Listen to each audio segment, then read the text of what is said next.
A History of the Amhara and Ethiopia, a revision of unpopular truths and incidents of history.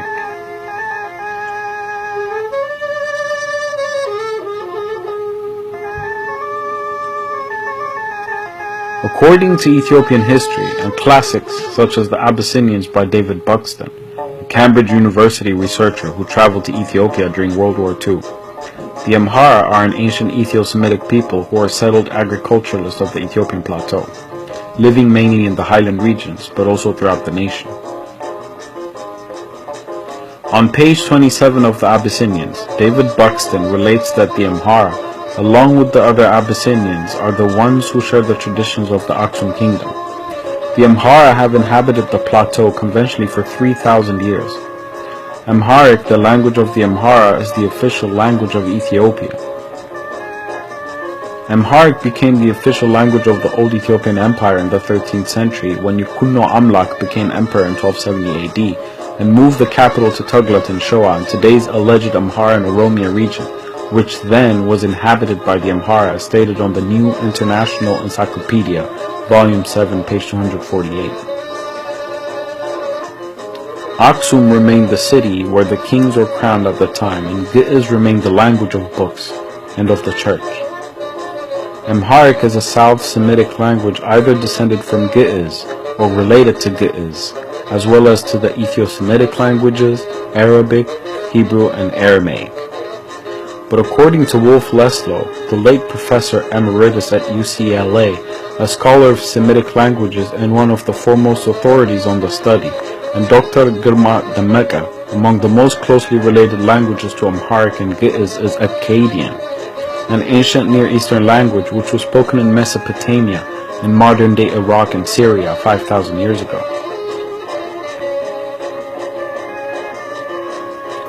This points to the little understood, mysterious, and ancient history of the Amhara and related people.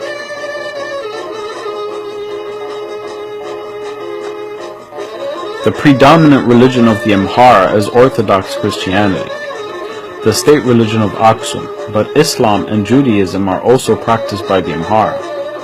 Prior to the introduction of Orthodox Christianity from the 1st to the 4th centuries AD, and Aksum was declared a Christian state by Emperor Ezana, the ancient Hebraic faith that developed into Judaism was practiced by the Amhara and other Aksumites of Ethiopia for conventionally 1,000 years, since the time of King Solomon and the Queen of Sheba, whose descendants the Amhara rulers are, according to oral and written tradition.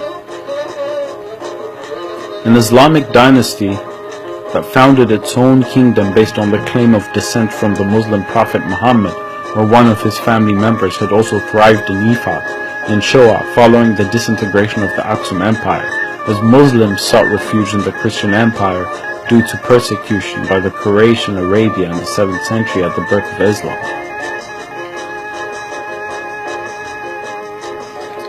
After the 10th century fall of the Aksumite Empire, which was said to be among the 4 greatest empires of the globe in its heyday, including Persia, China, and Rome, by influential and renowned philosophers such as Manichaeus, the 3,500-year ascendancy of the Zagwe dynasty of the Ago, a people related to the Amhara, took place.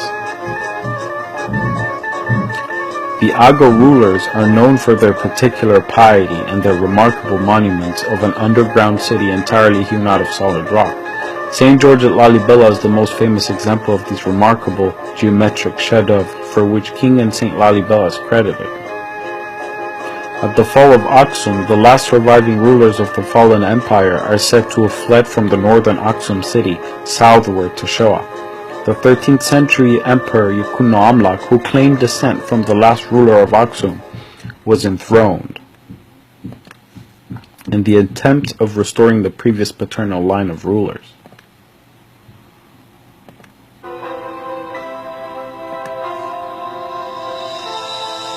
Yukunno Amlak and his successors became to be known as the Amhara emperors of Ethiopia.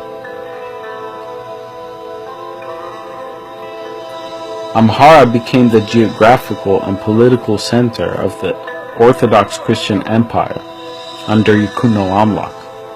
With the Amhara king's ascendancy came what is known as the Golden Era of Ethiopic or Gi'iz literature. in the 13th and 14th centuries through the 16th century. Albert Gerard's African language literatures on page 8 reads that 1270, when Yukuno Amlak mounted the throne, is when the golden age of Giz literature began.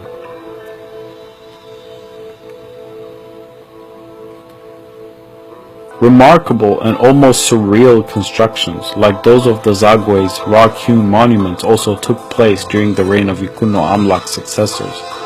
For instance, as recorded in the Futuh al-Habasha, which was an account of the 16th century war between the Christian Empire of Ethiopia and forces backing the Ado Sultanate, Emperor Naod had built a church or temple known as Makana Selassie, made entirely of gold, that was looted and burned down by the invading forces. The source relates that it had taken him 13 years to build it, and that upon dying his son Libna Dingal had continued its construction. The passage in the Futuh al-Habasha on pages 220 and 221 and then 240 through 247 reads, "There was a church in Amhara that had no peer in Abyssinia. King Naod, the father of King Wenaksega, Atse Libna Dingal's crown name that is, had built it. He exhausted himself in its construction, in its planning, and in every detail of the work. He adorned it with gold and spent 13 years in its construction. His son took over its construction after him. It was entirely plated in gold leaf. It blazed like a fire. The king named it Makana Selassie. The sepulchre of King Naod bin Admas bin Zera Yaakov is inside the church. Amhara has other churches in it that belonged to earlier kings, but a construction like this church was not to be found." The recollection of their journey to Amhara, which is a region of flat arable land, standing crops, rivers, and copious rain of wheat and barley. In it are their scribes, their priests, and monks. It is also the residence of their kings. But the king does not reside there permanently. No king who reigns over Abyssinia can exercise his rule unless he has been enthroned in Amhara. They call the people there who serve the churches Deptara, which means in their language eloquent theologians. These are Christian people whom the king regards with beneficence and diffidence. Some of them become advisors to the king, while others are related to him by marriage. The Imam asked all the Arabs who were with him, "Is there the like of this church, with its images and its gold, in Byzantium or in India or in any other place?" They replied, "We never saw or heard of its like in Byzantium or India or anywhere in the world." As said in Jean Dorés's Ethiopia on page 145, the plunderers also looted a book made of gold, and the royal insignia and treasure concealed at Gannata Mariam, as well as crowns, diadems of ancient kings, ceremonial mantles, and daggers. They also found a number of tabots, altar tables representing the Ark of the Covenant, made of gold and that were so heavy that 5 men together were unable to carry them. Libna Dingal was never to see the help which the Portuguese had helped to carry out. He who 20 years before rode forth on horseback, crowned and with an escort of chained lions, died a year before their arrival with hardly an attendant. The Al-Ibrahimi Yemeni chronicler of the Futuh al-Habasha during the 16th century war between the Ethiopian Empire and the forces backing Grain Ahmed records that the invading forces needed 20 days to loot and recuperate all the gold from one single church in Amhara. This somewhat reveals the massive degree of the empire's wealth at the time prior to the irredeemable and severe damage brought upon it, and the endless war between invaders and the emperor striving to save it from total destruction to prevent its conquest. The concealment of these truths has led to the dishonest portrayal of the Ethiopian emperors, and particularly the Amhara, as an oppressive people, because the emperors and the people fought off invaders and did not hesitate to destroy their killers. This utterly destructive war occurred in the beginning of the 16th century, after Libna Dingal succeeded his father Emperor Naod.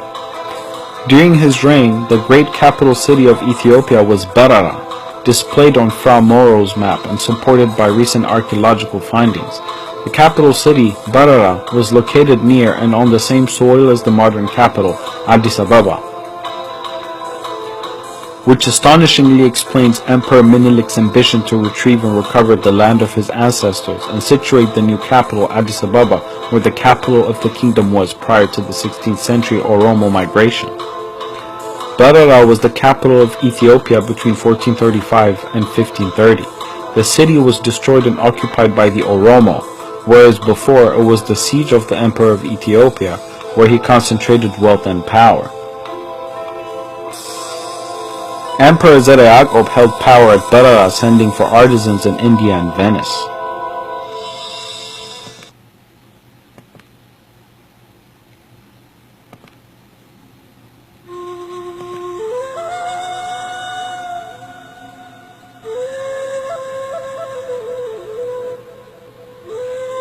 Emperor Zeta Yaqub's envoys were welcomed with full honor at a great church conciliar meeting in Florence in 1440, leading to his recognition as the legendary Prester John.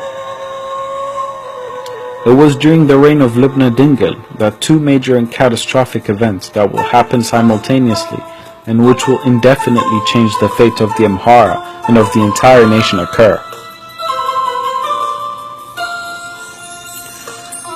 The Oromo migration and expansion, which will bring immense chaos and bloodshed, contributing to the peril of a significant portion of the population, namely of the Amhara and related people such as the Gafat people who are now extinct, and the war with Grang Ahmed's invading forces.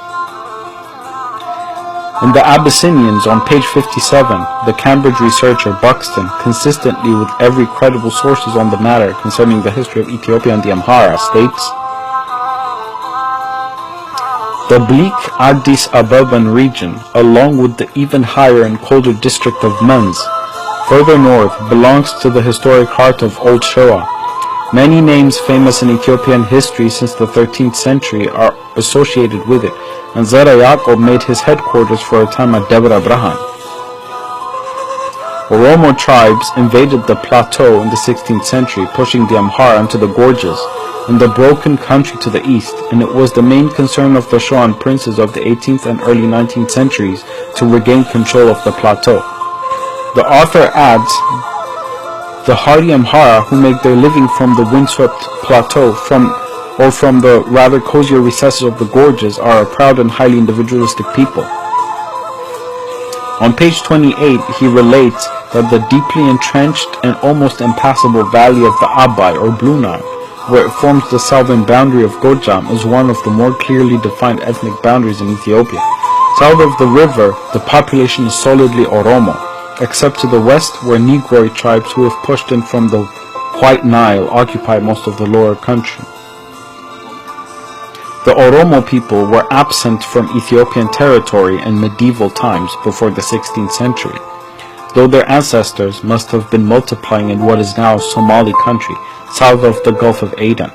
With their highly developed tribal organization and characteristic institutions, outgrew their living space and started migrating in a southwesterly direction towards the end of the 15th century. In the 16th century, taking advantage of the universal chaos following the Muslim wars, the war with Grang Ahmed's forces, the Oromos flooded into the southern marches of Ethiopia. As a result of this wholesale immigration, and in spite of the ferocious resistance of various Ethiopian monarchs, the Oromo came to occupy a great part of the plateau as far north as Wallagga, Shoa, and the region of Harar. They also occupied with less difficulty large tracts of the intermediate levels, as for instance the escarpment region of Wallo, where they form a buffer community between the Amhara of the highlands and the Danakil of the desert. As Buxton and other authorities, both local and international, relate, the migration and expansion of the Oromo resulted in the genocide of a significant and massive number of the Amhara population and other indigenous people inhabiting the southern region. In Abba Bahari's chronicles known as Zenahulagala, which is an eyewitness work dating to the 16th century by an Orthodox monk, who records the massive and atrocious genocidal acts against the Amhara indigenous peoples by the Oromo and their invasions of different regions. The director of archaeological research, Jean Dorès, also relates in his work entitled Ethiopia that the Oromo would sacrifice the Christian Amharas to idols in celebration of their victories of invasion. The Emperor Iyasu in one instance would avenge the Amharas which the Boran Oromo had invaded, captured and sacrificed to idols. The Amhara emperors and patriots dedicated their existence to the defense of their kingdom.